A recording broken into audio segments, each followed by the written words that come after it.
ঠাসা সূচির কারণে মাঠে ফুটবলারদের ক্লান্তি নিয়ে ভীষণ ক্ষুব্ধ রিয়াল মাদ্রিদের কোচ কার্লো আনচেলত্তি।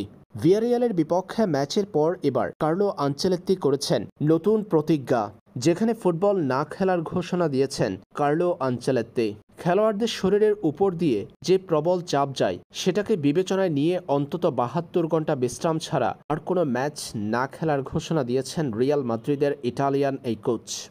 লা লিগায় শনিবার ঘুরে দাঁড়িয়ে ভিয়ারিয়ালকে ২-১ গোলে হারিয়ে পয়েন্ট টেবিলে শীর্ষস্থান দখল করার পর এমন ঘোষণা দিয়েছেন কার্লো আনচেলত্তি। কেলিয়ান এমবাপ্পের জোড়া গোলে কষ্ট অর্জিত জয় পেয়েছে রিয়াল। এই ম্যাচের শুরুর একাদশে ছিলেন না ব্রাজিলিয়ান তারকা ভিনিসিয়াস জুনিয়র। বদলি ফুটবলার হিসেবে দ্বিতীয়াংশে মাঠে নেমেছেন তিনি।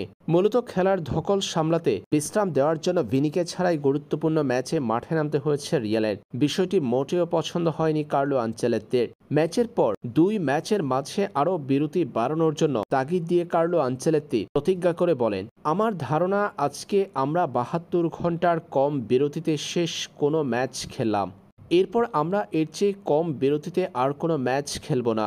দল ক্লান্ত, তবে এটা প্রত্যাশিতই। এই জয় আমাদের স্কোয়াড এবং সম্পদ সম্পর্কে অনেক কিছুই বলছে।